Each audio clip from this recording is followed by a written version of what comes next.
Well, let's kick it off. So my name's Ben. I am a senior lecturer in the social work department at Flinders University, and I'm joining you from the Adelaide Plains, or Ghana Yata, which is the traditional lands of the Ghana Myona. To want to pay respect to their elders, past, present, and emerging. You might also like to pop in the chat as we have our conversation today, the traditional lands on which you're joining us from. So thank you to Penny and to TASA for the invitation to come and facilitate this session.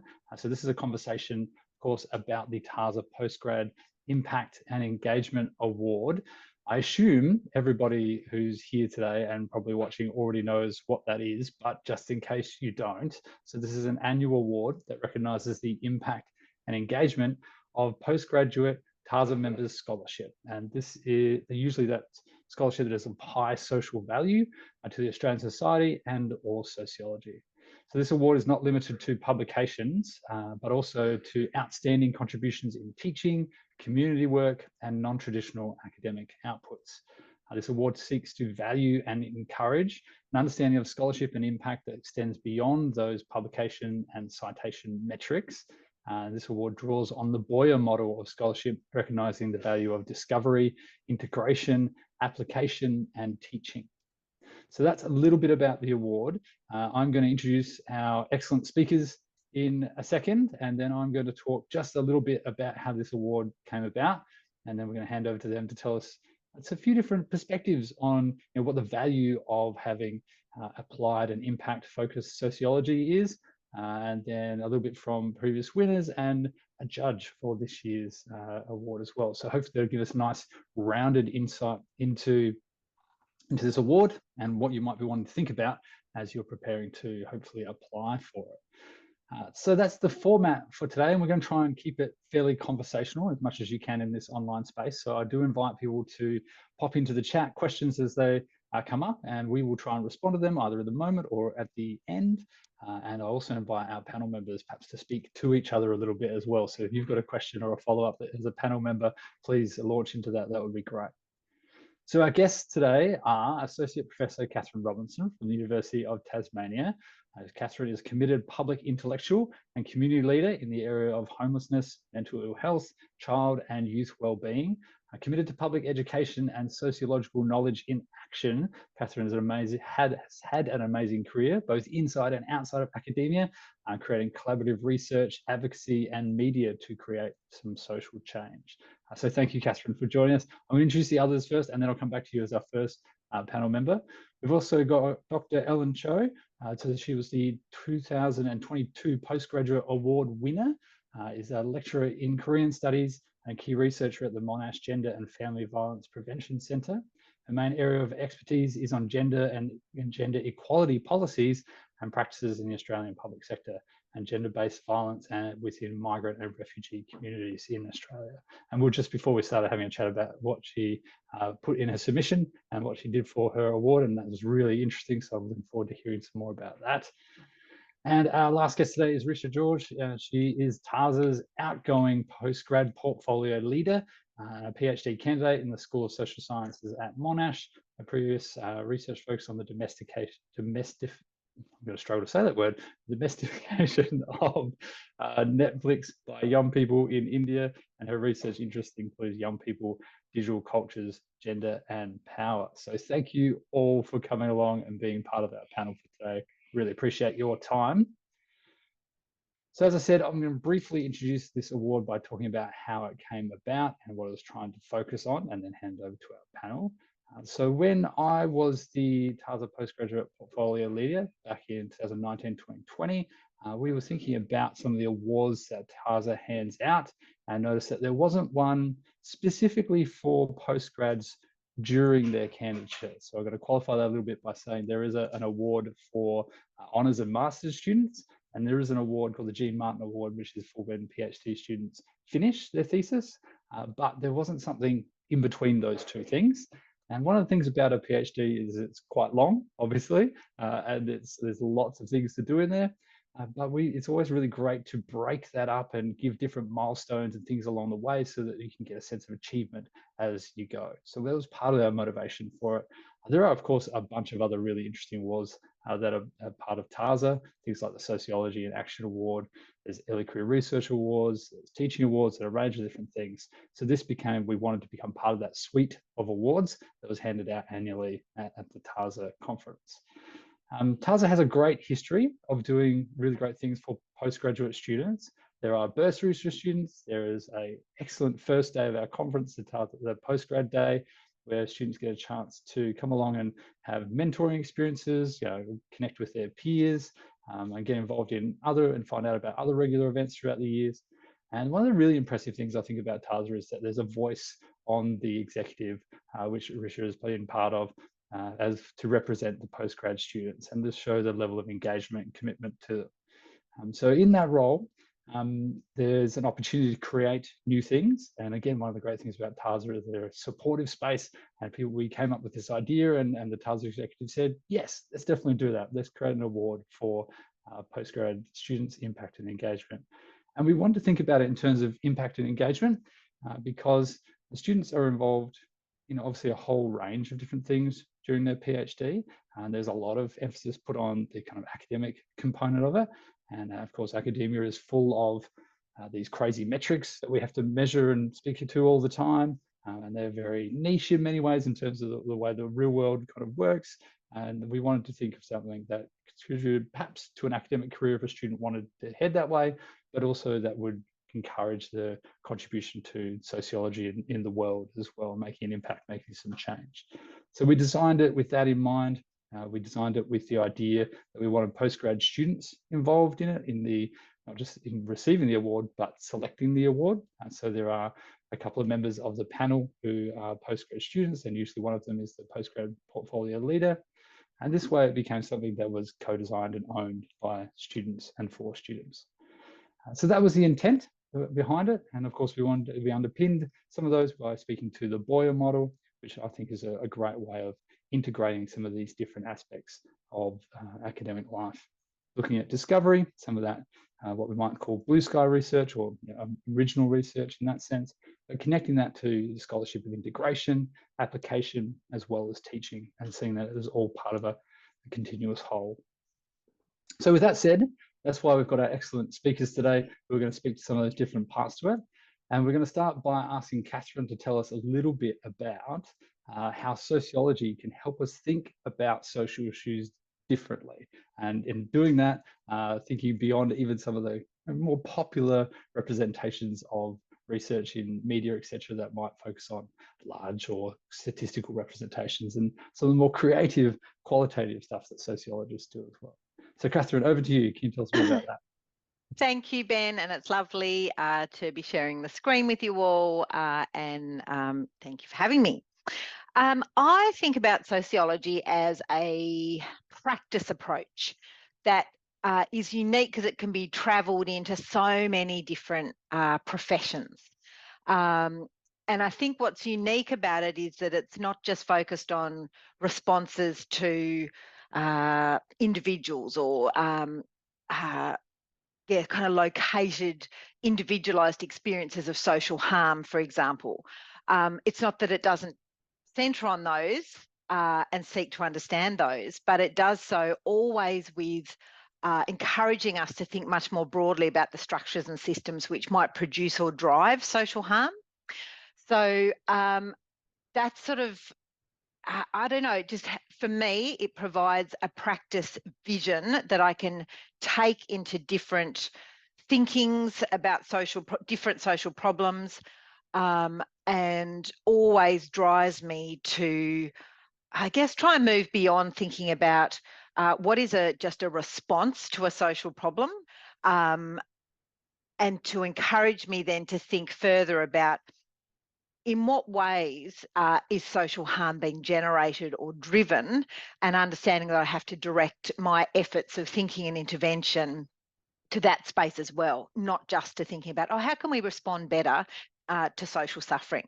And that's to kind of shift that vision to, sure, words like prevention and early intervention, but through a sociological lens, that's about thinking about what are the structures and systems that give rise to social harm, as well as helping us describe what that social harm might look like. So that's kind of like my broad account of why I think sociology is so awesome, because it helps us do that classic work of linking individual and society. And then, of course, within that is that drive to social change and social justice, not simply just a change in an individual circumstance. What was the second part again, Ben? Sorry, I got excited there for a minute. Oh, I love it. I love it when you get excited. It's about thinking about some of the different ways sociology does this work, like thinking beyond statistical representations, that's more creative or deeply qualitative engagements with people's experiences around these sort of social problems. Sure. So I guess we can think about sociology at work in so many different contexts. So if in that moment, Ben, you're thinking about sociology as a practice approach for research, remembering that sociology can be a practice approach for so many different professions. But in the practice of social research, for me, sociology can just mean so many different things. And I think what's important is to think about the different voices that sociology can give you, and the different audiences those different voices can connect you to.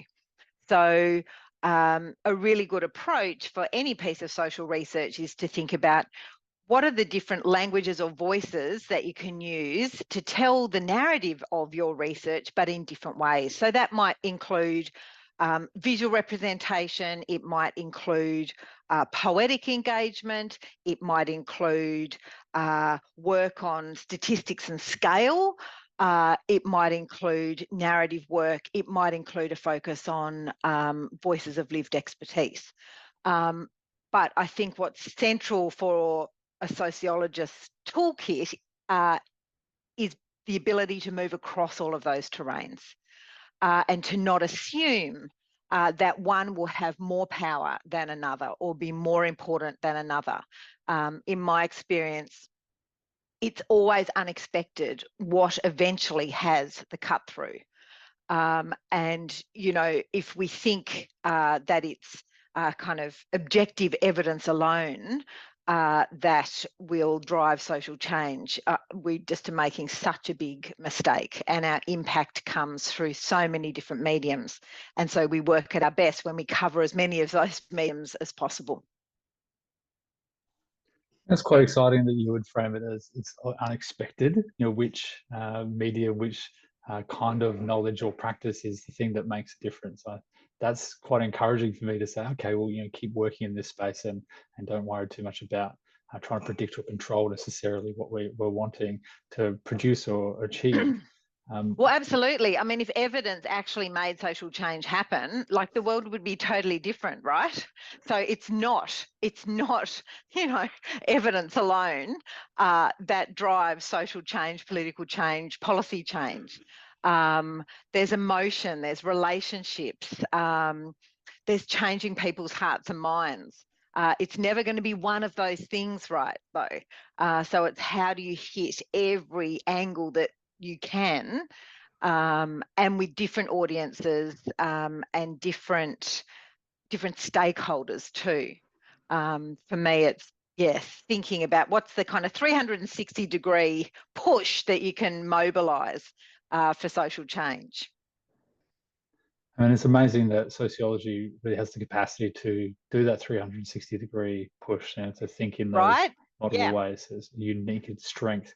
And as you were talking, I was thinking about some of the different professions, and you said, you know, it can be a practice approach as well, that you've worked in different spaces, and how sociology informs those different professions. So, for example, I work in a social work frame and in teach into social policy and in social work degrees. And for me, that connection between the individual and the social is is a key part or a key idea that I try and get across in those spaces. And so I can see how it informs social work in that space. But you would work with multiple professions in different roles. And perhaps you can tell us a little bit about some examples where you've seen sociology inform or make a change with those professions.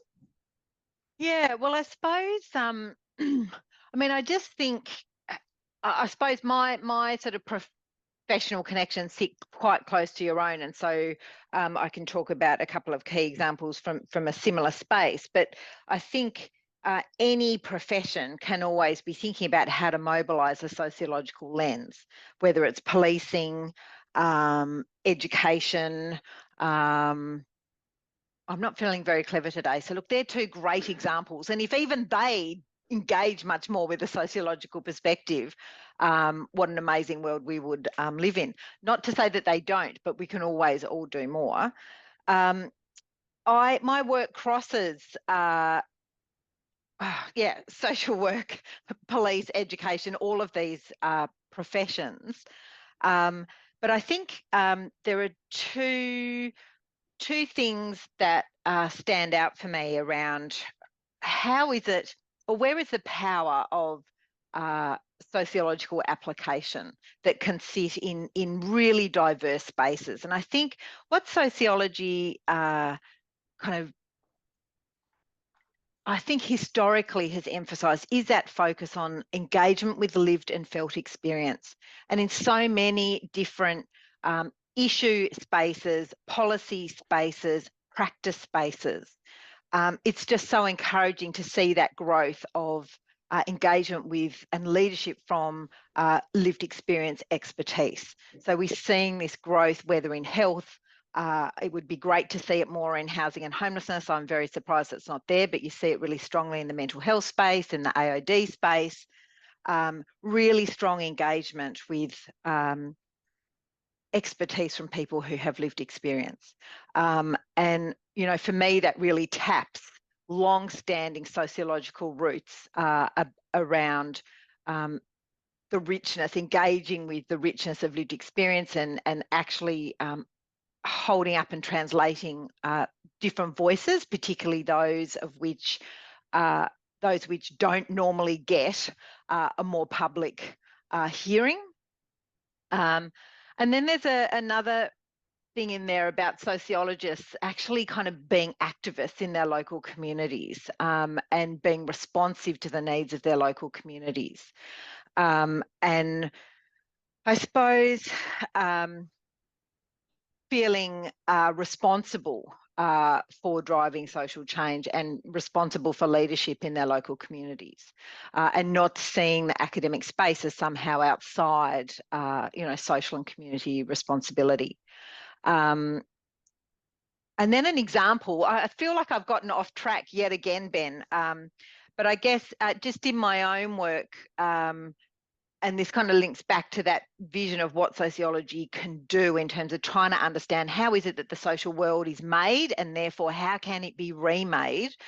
Just in my little work around child and youth homelessness, one thing that I've been able to do is really push a reconceptualisation of youth homelessness and say, look, we need to be much more careful about our understanding of who counts as a youth. And say, actually, for kids under 18, they're actually children and they interface with different systems, adolescent systems and services and supports. And their homelessness is an outcome of different drivers compared to older young people who become homeless. So that has led to really fantastic policy change and service development that has started to really be much more nuanced and responsive to the different needs of those age groups, rather than imagining this kind of conglomerate of youth and really just having services historically that were targeted at transitioning youth to adulthood.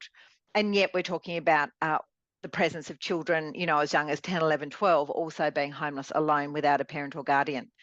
So for me, that's just one example of that translation of thinking about the the problematic way in which social problems can be constituted, and mobilising that critical sociological lens to kind of break that down and think more carefully, and use that then to remake social problems in a way that is more nuanced, more sensitive, and ideally more socially just, and in a way that more enables solutions and actually intervention and prevention of those problems ever coming to be in an ideal world.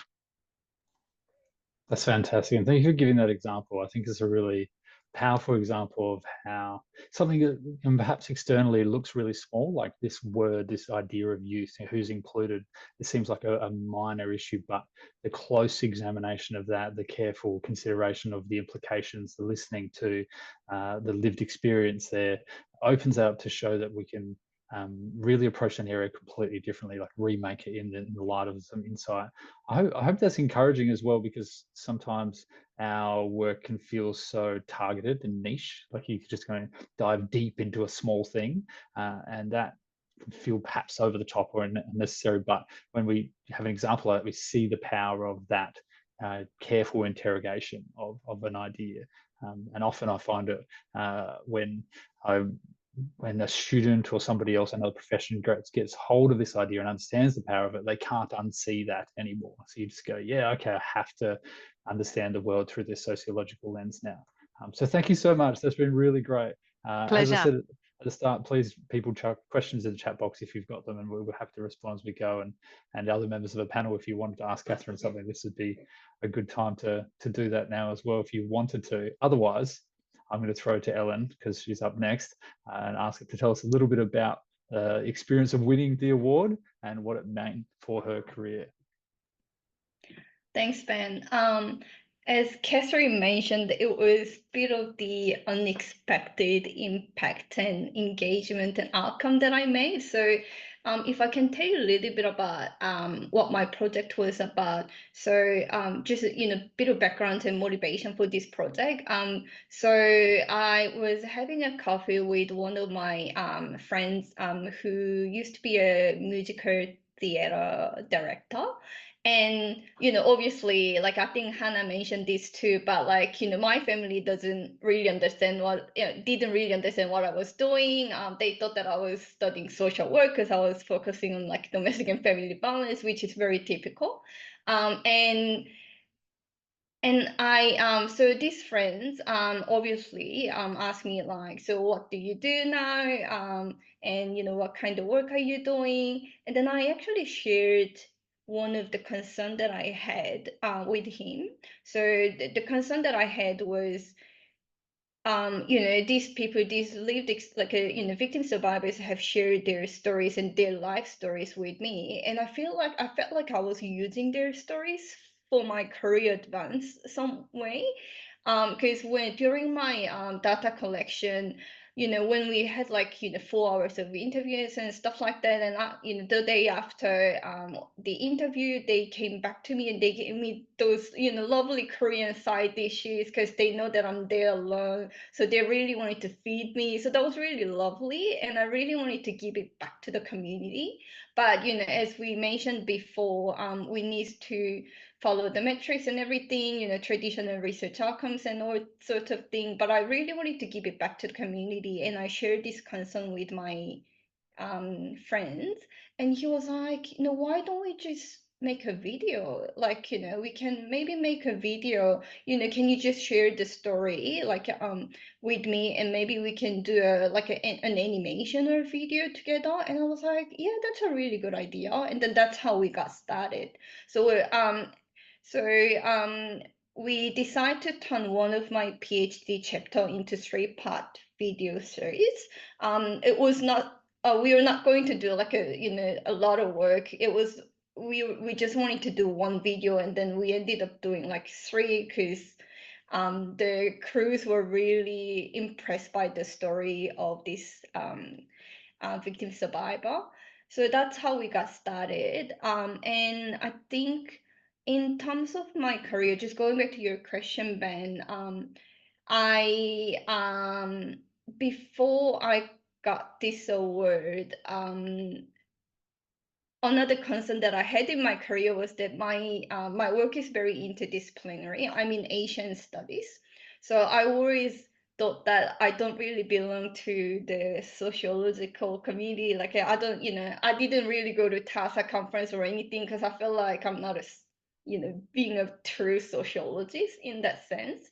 But after winning this award, I think the most significant benefit or changes that I have experienced is my own confidence and also my mindset that I can be more active in the sociologist community, and like before I was like, I don't know where I belong, but now that I'm really like, yeah, I'm a sociologist, but I'm in Asian studies, and I really try to support sociologists in Asian studies because we do have quite a big number of sociologists coming into Asian studies as well.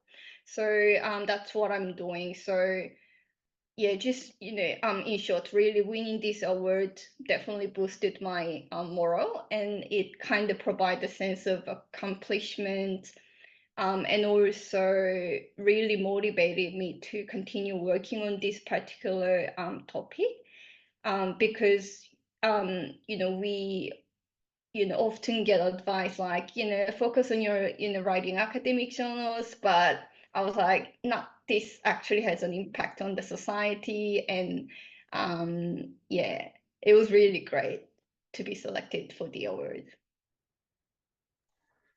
Fantastic, thank you. Yeah, I think we're going to have to embed links in the recording description so people can go and have a look at your videos. I'm really keen to go and look myself after our chat, and it's exciting to hear that you prioritize them over some of the traditional outputs as well. It's funny you mentioned finding your place in sociology. That's a narrative that I've heard from others as well. Been in other disciplines and then discovered TASA or these awards or other things and gone, actually, yeah, no, I'm a sociologist. I can work in this space too. So that's really exciting. Thank you. But why did you apply for this award in the first place? Like, how did you hear about it? What did the process look like? Can you tell us a bit about that? Yeah, so it was actually a mentor. I don't know whether he would see himself as my mentor, but it was actually a colleague of mine who's in political science, who approached me and said that, Ellen, you should really join TASA because, you can really bring really new perspective and great perspective from, Asian studies. And then he actually sent me a link to apply for it. And when he sent it to me, I was like, no, like I was like, no. But yeah, but after reading it, I was like, oh, maybe I will, give it a go. I really like writing applications. I know this sounds really weird, but I really like because it actually helps you to kind of articulate your research ideas and what you're doing. So I really like that. So I saw it as more like a practice for me. I didn't really think that I would win this award or anything, and it was quite short as well. Like it's not like an ARC grant where you have to like prepare so much. It was very straightforward. So I thought I would give it a go, and then I can't really talk about the selection process because I don't know about that, and maybe Rita can maybe tell us a little bit more about that later. But I think it was really straightforward. You just submit your application. I think your supervisors probably needs to send you a recommendation letter or something like that, if I remember it correctly. And then that's pretty much it. Yeah. That's great. Thank you. I think it's really great to just put that out there clearly, because sometimes in these awards, there's certainly the imposter syndrome kind of thing that academics always manage. But the idea of putting yourself forward for an award, it feels weird, right? I should have this, and then to go to a supervisor and say you should write me a recommendation letter or something is difficult. So to know that that's just how it works. Like you do just have to put yourself out there, take that opportunity to do something that feels perhaps a little unusual to start with, and that somebody said you should just do this, and you're going, yes, I should. So thank you for giving us insight into that. That's, I think, a really useful perspective. I just wanted to also note Catherine's comment in the chat that says this is the first time she's worked in a department which has the sociology in the title. So yeah, the sociologists work in all sorts of places, not necessarily just in those departments. Great. Okay. Well, speaking of processes and assessments and how it all works behind the scenes, Risha, can you tell us a little bit about that? How do people win this thing? What do they have to do? What are the criteria? Not a simple question at all. But also, thank you, Ben. I did not know that the history of this award started with an initiative, from your time. So that was really good information, new information for me. So really interesting stuff that I heard from Catherine and Ellen. And some of the things that stuck was really thinking about sociology as practice-based. And like you were saying, once you are involved in any sort of social research and you start learning more and discovering a lot more about power and oppression, how it works and how it impacts, it's really difficult to unsee all of that and not to have a sociological lens when you look at literally everything else around your life.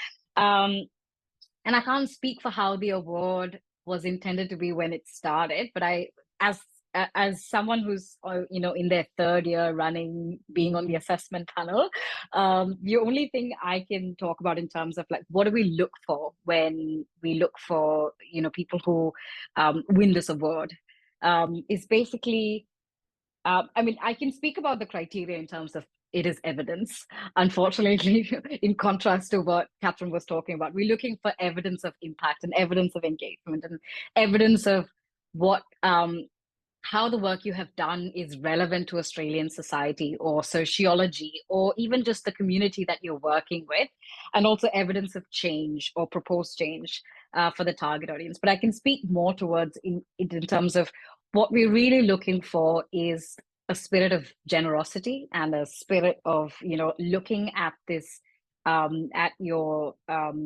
degree or the work that you're doing as a creative opportunity, also as a responsibility. So that's really what it is. So I was very privileged to be on the assessment panel when Ellen submitted her application. I remember it really well, and I've got it out here actually.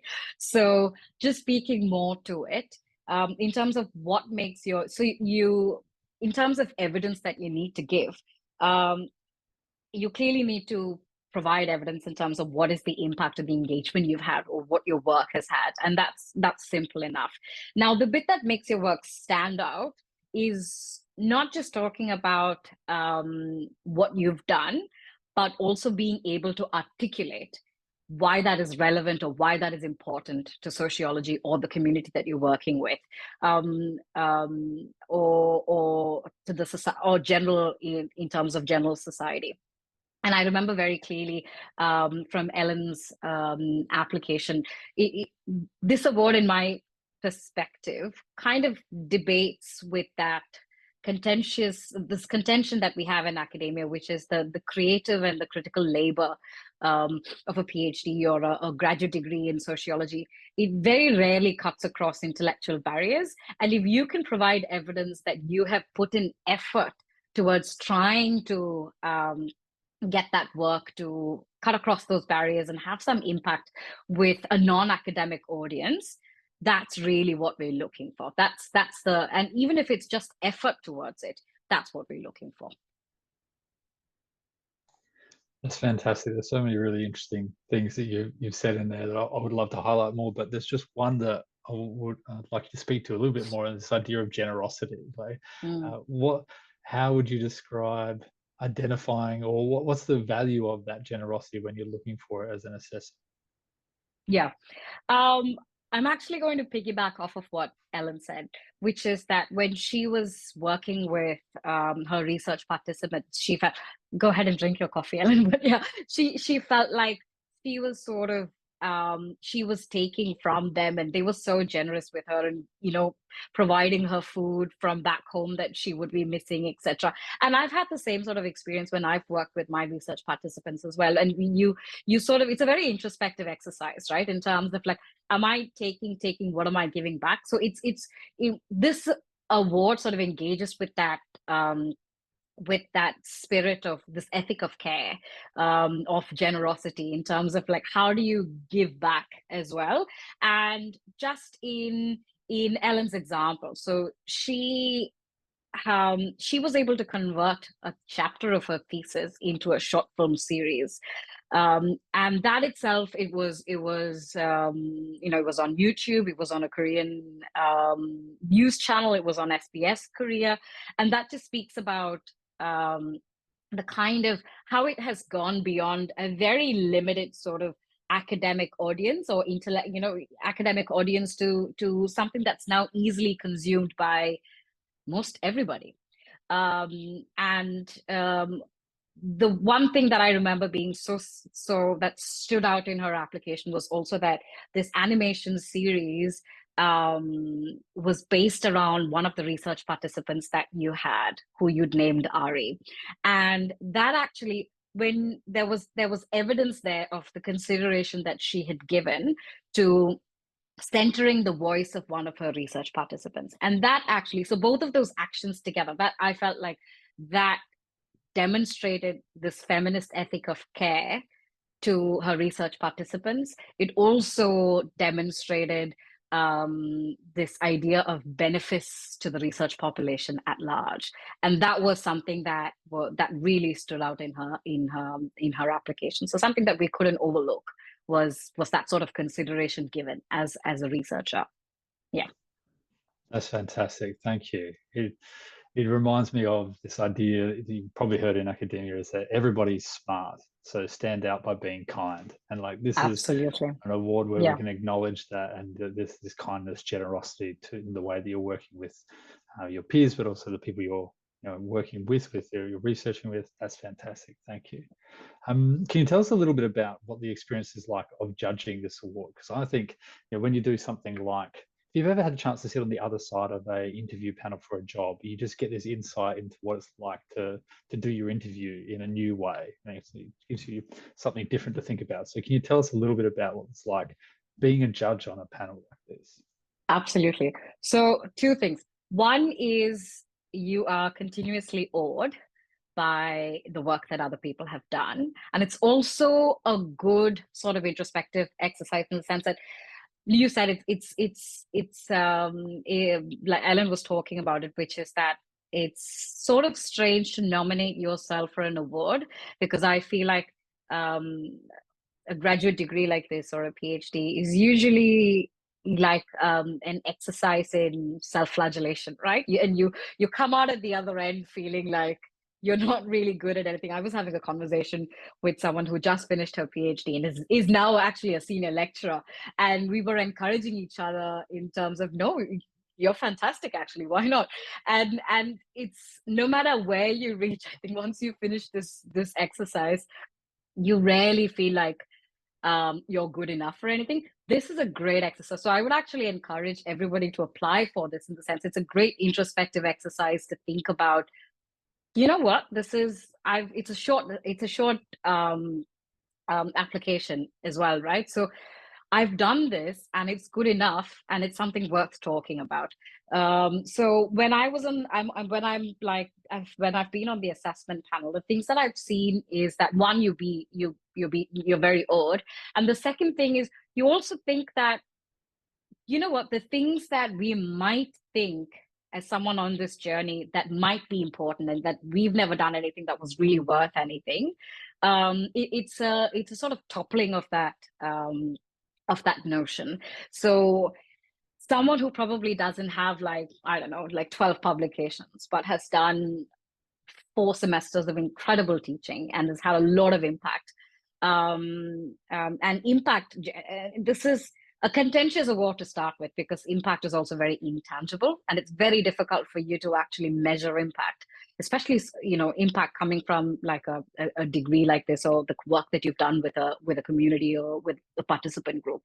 But it's a great exercise in thinking. And when I looked at someone who won the award in 2021, and they were nominated by a supervisor, because they've done some incredible teaching, and the reports that came out, the teaching evaluations that came out, basically said that, I didn't feel like they were just a tutor, and they were a teaching assistant, and they were doing it for the little bit of extra income that they could have. It felt like it was a truly transformative experience being in their class, and that they understood sociology so much better, or something else really better because of that. And so looking at that has always been enlightening for me, seeing different people's applications and seeing what are the things that have the capacity to be transformative. That's really changed my idea of this very specific idea of what has value and worth in academia. That's so good. Thank you so much. Really appreciate it. Yeah. So we're at the point where we can take questions from people. So if you'd like to put up your hand or put the question in the box, that would be great. There is one comment that I've noticed again from Catherine that I think would be a useful or interesting question. So I might start with that. So this idea of how can we design into projects from the beginning these sort of outcomes? As Catherine's saying, ideally we should. But Ellen, I'm going to go to you first and say, if now that you've done this, could you imagine planning for it? Because you said you kind of didn't. This person just came about and having a conversation with them. But what would it look like if you were to plan for something like this at the start of the project? Yeah, I mean, if I go back, and even without my mentor asking me to apply for this, I would probably apply for it. Like, even after winning this grant, winning this award, I felt more confidence in, not only, as a, sociologist, but also, like, I don't really shy from applying for grants, mentorship application and stuff like that. So yeah, I would definitely, if you're not sure whether you should apply or not, I would say apply. And then also, it's really okay for you to reach out to past winners. I think I'll be very happy to meet with anyone who's willing to apply for it, or who's thinking about applying for this award maybe in 2 years' time. Yeah, I'm very happy to do that too. So yeah. Thank you. That's nice and generous, linking to Richard's ideas. But to throw to the rest of the panel, planning for doing this kind of impact, how do we do that? Like, do you plan to do a video series at the start, or does this something that emerges during, or how can we start to think about planning for impact like this at the start of a PhD? I think it's something that from even a university or mentoring perspective should be something that is baked into your PhD, is that it shouldn't just be about your publications or your thesis, and that your PhD should actually be created around this idea of benefits to the population. I think that's very important, actually. And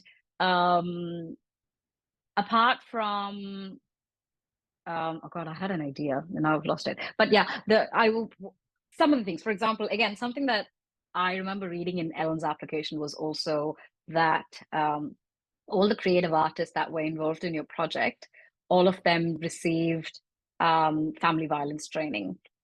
Now, that seems like a very simple and small thing, but it goes on to have a really huge impact because they are now advocates in their own capacity, right?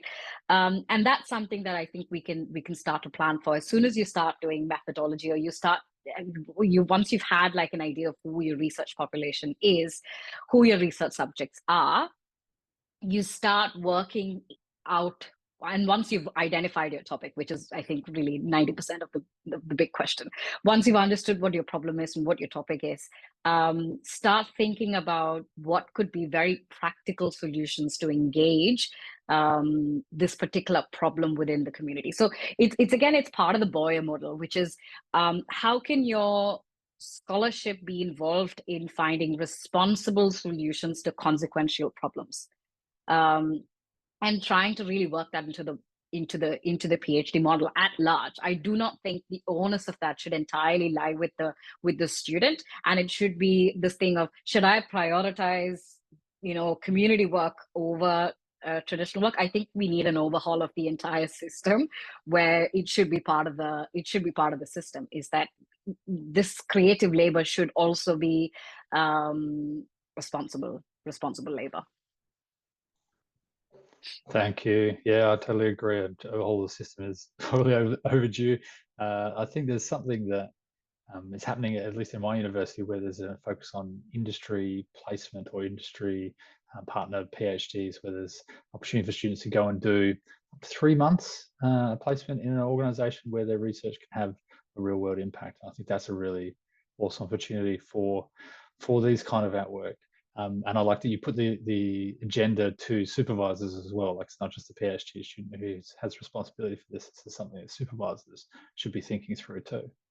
Catherine, did you want to add anything to that, thinking about planning for this kind of impact? Well, I mean, I guess just to echo what's already been said, I think this is a shift that's happening regardless of whether it's where people think things should go or would like things to go. I think it's where it is going. And I also think it's how you get a job, right? Most people who do PhDs do not become academics. So how do you expect to get a job if your work is not engaged with a particular practice area, with particular social issues, particular policy area? Like that is how to grow your connection outside of the academy, because the likelihood is you won't end up in the academy. So it's really central to the, I guess, public service that research and a PhD is. It's government money. It's not just for people to sit around and follow their personal interests for 3 years. It is to deliver research that has public impact. I believe that very strongly. But also, you are at the same time can leverage that to grow the connections and to grow pathways into your own future as well. So it's a symbiotic relationship. Right. Thank you very much. I think, Hannah, do you have a question that you'd like to ask? I have a question, thank you. I just wanted to mention firstly that at Monash, like the uni that I'm at, they just started this year as part of our milestones. We now have to include a research impact statement. So that's really cool when you sort of, outline who you're aiming to, disseminate research with and stuff. So that seems really cool thing. I was wondering, Risha, have you included any sort of research impact in your actual PhD stuff? And also, Ellen, how did you go from creating the videos to actually getting them to the right people to see and that sort of stuff? Yeah.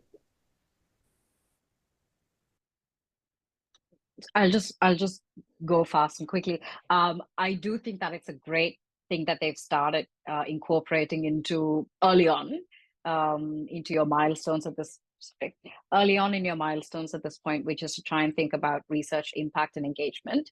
I did include something, and that was a good exercise, because I had this sort of idea in my head that I hadn't articulated, which is that work that I'm doing, which is around men and masculinity and digital media right now. That's what my PhD is about. Is that it could actually inform policy. And that's an idea in my head, but also for your research to actually just go outside of a thesis that 5 people are probably going to read, if that's a good number actually, for that to go beyond that, it requires a little bit of input from you and speaking to the right people. And if you think that it's something that could inform policy for the better, then you need to start putting that into action. So this is something that my supervisors and I have now started discussing. And it's a great exercise for you to start having when even at the beginning, the first milestone, we're sort of fledglings at this point and not really know what impact it could have, but starting to decide what that could look like is a great exercise. Yeah. In terms of the RA project. So what I did was we did have a launching event, which the creative said that it's quite unusual for them to do, like because we had the 2 launching events where we invited 200 people from the community sectors. We also invited victim survivors, also academics, and they said that that was quite unusual. But after that kind of launching events that we did, we have given permission for all the sector workers to use this for free. So I don't know who's using what, but I heard from the Korean community and Chinese community that they are using this for community leaders and faith leaders when they have like a domestic and family violence training. So I think that's kind of the impact that we have made. We also invited the real Ari to the launching events. No one knew who she was, but yeah, she shared some feedback, and she, I mean, obviously we've shown her the video before it went to public, so you know, this is her story. It's not our story, right? So I really wanted to make sure that we capture her emotion, her stories, and her life in these videos, and she was quite happy about it. So yeah, so that's what we did. And something that I didn't mention before is that like we didn't expect this to be done, but I'm actually writing an article, a proper academic article about what the journey was like, because we documented every single steps, but we were like, we have so much notes here, and then why don't we just write an article together? So starting from PhD, went to non-traditional academic output, then it's coming back to the traditional output again, which I'm happy to share with you later on. So yeah, I think that's the journey. That's what the journey has been, really. Please do share that article. It's funny how there's always a way to write an article out of it. If we want to, so if you bring that background, it's great. Yeah. I think we are almost out of time. So I just wanted to give a chance for any other burning questions that anyone has on the call. Otherwise, we can probably wrap it up there. It's a kind of a nice way to finish as well. So are there any final questions? As a final tip, Risha, do you want to give us the final tip? I think that would be a great way to finish. Yeah, I mean, I just had a thought that maybe I was supposed to give very practical tips, and I might have gone over everyone's head with generosity and creative opportunity. But really, it's about articulating what impact you might have, even if it's really small. And if you think that it doesn't really matter, articulate it well. Articulate the relevance of what you're doing and why it's important, and articulate even intangible or tangible or potential impact, or proposed change. So articulate. That's going in for your application. That's all I have to say. So yeah, speak about everything that you might think is relevant. Perfect. That's a great final tip. Thank you so very much. All right, a round of virtual applause like George is giving us for everybody who's been on the panel. Thank you so much for sharing your time and your expertise. All the best to everybody who's applying this year. And I hope that some people have been inspired to give it a shot if they weren't considering it previously. Thank you again. Enjoy the rest of your day.